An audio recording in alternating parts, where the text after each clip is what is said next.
안녕하세요. 멋진 아재입니다.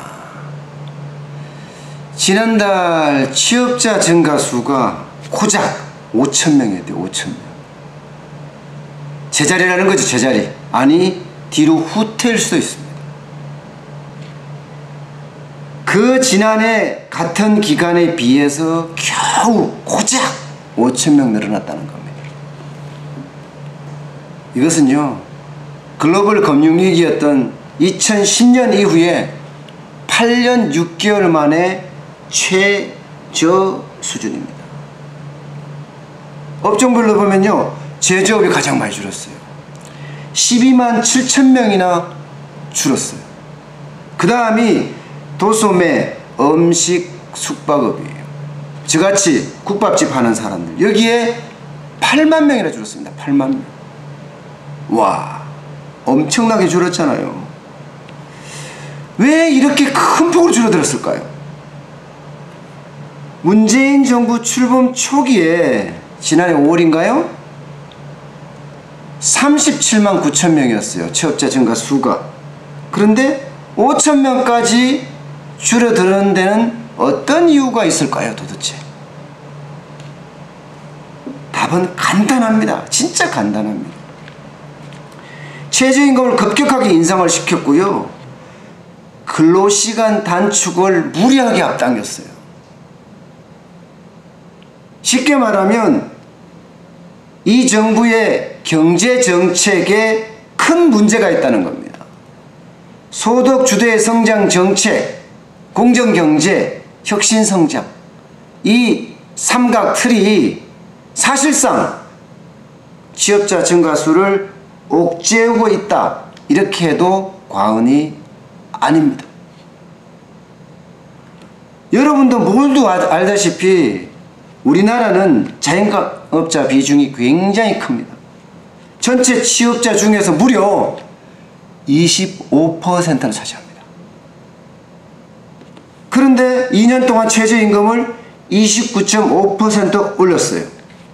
그러면 자영업자들이 할 수 있는 일이 뭐죠? 저만 하더라도 사람을 내보낼 수밖에 없어요.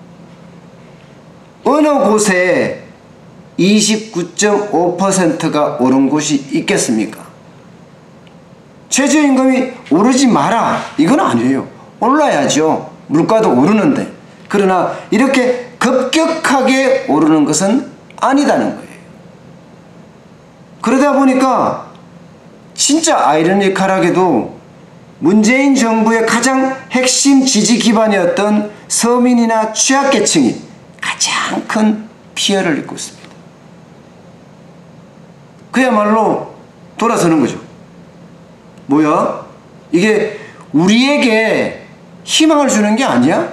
오히려 희망을 꺾어버려? 하면서 돌아서고 있습니다. 제조업이요?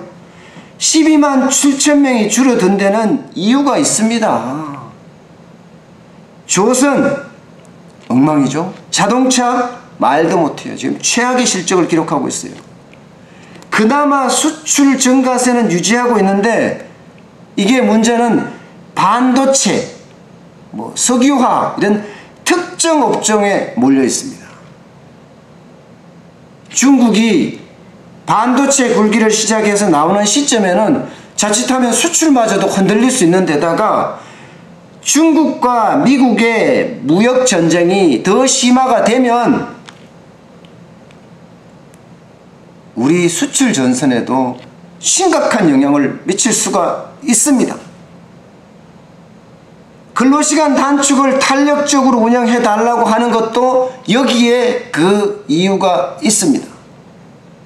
지금처럼 하면 비용이 너무 증가해서 대기업은 갈 수 있을지 모르나 중견기업, 중소기업, 여기는 수출이 굉장히 어려워진다는 거예요. 가격 경쟁력으로 승부를 해야 되는데 가격이 올라가니 경쟁이 안 되는 거죠. 중국과도 경쟁 안 되고, 인도와도 경쟁 안 되고, 베트남이나 태국과도 경쟁이 안 된다는 거예요. 그야말로 최악의 상황을 맞을 수도 있다고 늘 이야기하고 있습니다. 상황이 이렇다 보니까 당, 정, 청이 휴일인데도 긴급 대책회의를 열었어요. 그런데 또 빈손이에요. 또 빈손.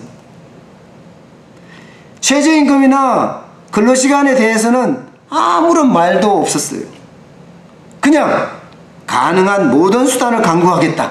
일자리 예산을 늘리겠다. 뭐 이 정도? 결국은 또 혈세를 쓰겠다는 거잖아요. 혈세를. 국민의 혈세를 소득 주도의 성장 정책이 잘못된 곳에 퍼붓겠다는 거 아니에요? 경제사령탑의 엇박자도 문제 중에 가장 큰 문제입니다.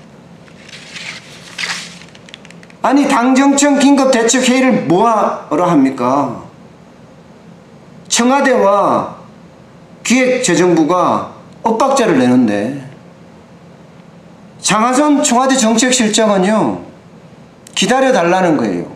소득 주도의 성장 정책이 효과를 발휘할 때까지 연말이라고 이야기를 해요. 그러나 김동연 경제부총리는 생각이 완전히 다릅니다. 경제정책을 수정하고 검토할 필요도 있다고 이야기를 해요. 완전히 엇박자되고 다른 말을 하고 있잖아요. 그러니까 계속 불화설, 뭐 불협화음, 엇박자 이런 말이 난무를 하는 거예요. 심지어는요 김동연 부총리가 삼성을 방문한 걸 두고도 투자 구걸이란 말을 썼어요. 투자 구걸. 와, 갈등이 이 정도면 진짜 심각한 거 아니에요? 최저임금에 대한 재심의를 두고도 김동연 부총리와 고용노동부 장관이 또 부딪혔어요. 문제가 있다. 무슨 소리냐? 김영주 장관은 그냥 갑니다. 최저임금이나 근로시간 단축은 분명히 경제적으로 풀어야 한다. 그런데 왜 정치적으로 그것도 성급하게 푸냐는 거예요. 그러면 경제에 치명타를 줄 수도 있는데 말입니다. 공정거래위원회도 일자리 참사, 고용 참사에 한몫을 하고 있어요. 프랜차이즈 가맹본사 이거 조사해야 된다. 갑질한다. 그리고 규제해야 된다. 하고 조사, 규제 퍽퍽 쏟아내요. 당연히 그 업계는 위축이 되겠죠. 위축이 되면 어떻게 됩니까? 투자를 안 해요. 사업 확장을 안 한다니까요. 이렇게 정부 내에서도 불협화음, 엇박자, 불화 이런 게 난무를 하는데 일자리 창출이 될 리가 있겠습니까? 전문가들은 지금 이야기하고 있어요. 하루 빨리 현실을 인식하고 진짜 현장에 맞는 정책을 펴야 한다. 지금 일자리를 살릴 수 있는 길은 한 가지다. 한 가지. 기업인들을 적폐로 몰지 말고 그들의 길을 살려라. 그들의 기가 살아야지 사업 확장도 하고 그러면서 고용도 한다. 모두가 이구동성으로 이야기를 하고 있어요. 최저임금도 지역별, 업종별로 차별화를 하고 근로시간도 탄력적으로 운영을 하되 기간은 6개월에서 1년까지로 가면 어떻겠느냐 하고 모두가 주장을 하잖아요. 왜 그게 안 보일까요? 대한민국은 실험의 장이 아닙니다. 검증되지 않는 소득 주도의 성장 정책을 가지고 연말까지 가보겠다? 그러다가 경제도 망가지고 경기도 망가지고 자영업자 소상공인도 망가지면 올해만 자영업자가 100만이 폐업할 것이라는 예상도 있습니다. 100만이면요 어마어마한 숫자예요. 현실을 직시하고 볼 필요가 있습니다. 550만 자영업자는 근로자나 다름없는 자본가예요. 말이 좋아 자본가지 근로자보다 못한 게 현실입니다. 자영업자, 서민, 지금 이 시각, 이 순간에도 눈물을 흘리고 있습니다. 고용 참사가 자칫 피눈물을 불러올 수도 있습니다. 제발 바라건대 현실을 보고 현장에 맞는 효과적인 정책이 필요합니다. 오늘 여기까지 하겠습니다. 고맙습니다.